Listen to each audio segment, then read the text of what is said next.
UP के जिला रामपुर में आजम खान और भारतीय जनता पार्टी के बीच लड़ाई के लिए एक और मैदान तैयार हो गया है। उपचुनाव में भारतीय जनता पार्टी इस बार जीत के लिए जोर लगा रही है। अभी तक वो वहां से कभी नहीं जीती।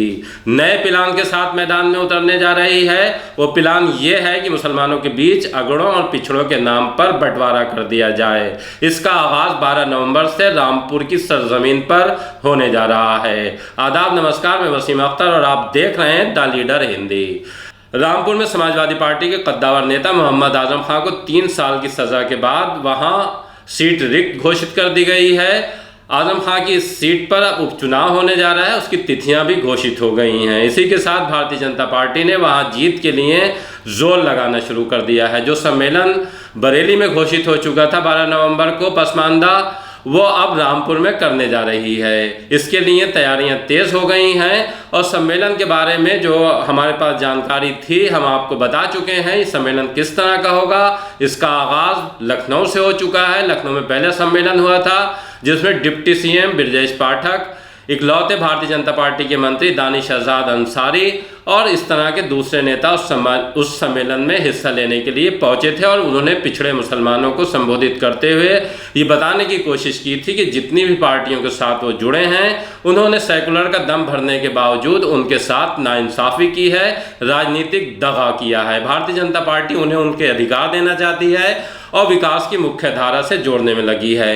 बहरहाल इसका नतीजा क्या होता है ये देखने वाली बात होगी, लेकिन जिस तरह से अब तैयारी की जा रही है, चूंकि भारतीय जनता पार्टी रामपुर में अब से पहले कभी जीती नहीं है और लंबे समय से आजम खान रामपुर की सीट जीतते रहे हैं, वहां उनके लिए मुसलमान वोट एकजुट रहा है। अगर हम रामपुर की बात करें तो रामपुर सबसे ज्यादा मुसलमानों वाली सीट कही जाती है। यहाँ यही वजह है कि आजम खान लंबे वक्त से जीतते रहे हैं। उनसे पहले ये सीट कांग्रेस के पास थी। अब जिस तरह से भारतीय जनता पार्टी ने आजम खान पर शिकंजा कसा है, लोकसभा उपचुनाव में उन्हें डिफीट दी है, तो भारतीय जनता पार्टी की कोशिश ये है किसी तरह से आजम खान से रामपुर सीट भी छीन ली जाए। हालांकि अभी आजम खान ने ये साफ नहीं किया है कि उनकी तरफ से कैंडिडेट कौन होगा, उनके परिवार का होगा या परिवार से बाहर का होगा। लेकिन भारतीय जनता पार्टी जिस तरह से तैयारी कर रही है वो वाकई देखने वाली है। पसमानदा सम्मेलन इसी सोच के तहत रामपुर में रखा गया है। अगर हम रामपुर की बात करें तो मुसलमानों के वोट जो है वहाँ मिलकर पड़ते हैं, जैसे अगड़े और पिछड़ों के नाम पर कभी बंटवारा नहीं हुआ है। हमेशा ही ये वोट एकजुट रहा है, लेकिन भारतीय जनता पार्टी इस वोट में अब बंटवारा करना चाहती है। उसी का नतीजा है कि पसमानदा सम्मेलन रामपुर में होने जा रहा है। पसमानदा की अगर हम बात करें तो इसके अंतर्गत वो जातियां आती हैं जिन्हें हम अंसारी, मंसूरी, अब्बासी, कुरैशी, सैफी के नाम से जानते हैं। अगर हम दूसरी तरफ बात करें जो अगड़े मुसलमान हैं उसमें आजम खान खुद पठान है और उनके पीछे शमसी बिरादरी और इस तरह के जो सैयद मुगल पठान हैं वो उनके पीछे खड़े हो जाते हैं। दोनों जातियों का अगड़े और पिछड़ों का वोट मिलकर उन्हें पड़ता है और लगातार वो जीतते रहे हैं। इस बार भारतीय जनता पार्टी की कोशिश ये है अगड़ों और पिछड़ों के नाम पर बंटवारा कर दिया जाए।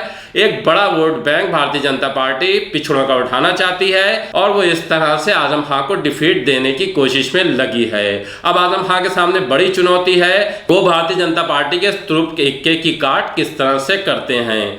उन पर भारी दबाव है। दबाव इस वजह से भी है कि अभी पिछले दिनों ही उन्हें कोर्ट से 3 साल की सजा हुई है, जुर्माना भी हुआ है। इसी वजह से उनकी सीट चली गई है। वो रामपुर विधानसभा की सीट जेल में रहते हुए जीते थे और उसके बाद उन्होंने इस्तीफा दे दिया था लोकसभा सीट से।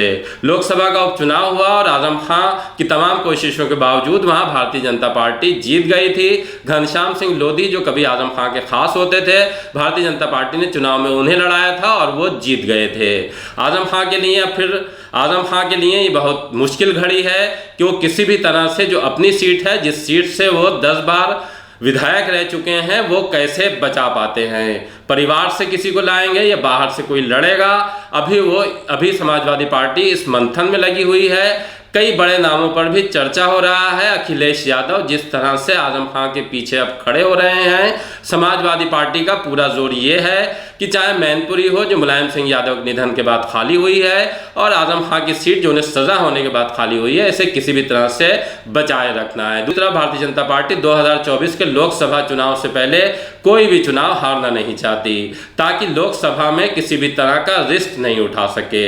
अब नतीजा क्या आएगा ये बहुत ही दिलचस्प है जो उससे पहले 12 नवंबर पर सभी की निगाहें टिक गई हैं। 12 नवंबर को वहां पसमानदा सम्मेलन भारतीय जनता पार्टी का कैसा रहता है, उसमें किस तरह की भीड़ आती है, किस तरह की बातें होती हैं और उस मंच से आजम खां को कैसी चुनौती मिलती है, ये देखने वाली बात होगी।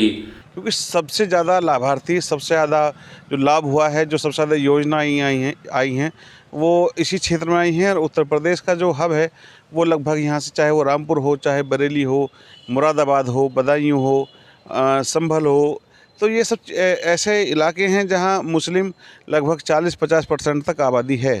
तो हम अल्पसंख्यक मोर्चे के कार्यकर्ता हैं।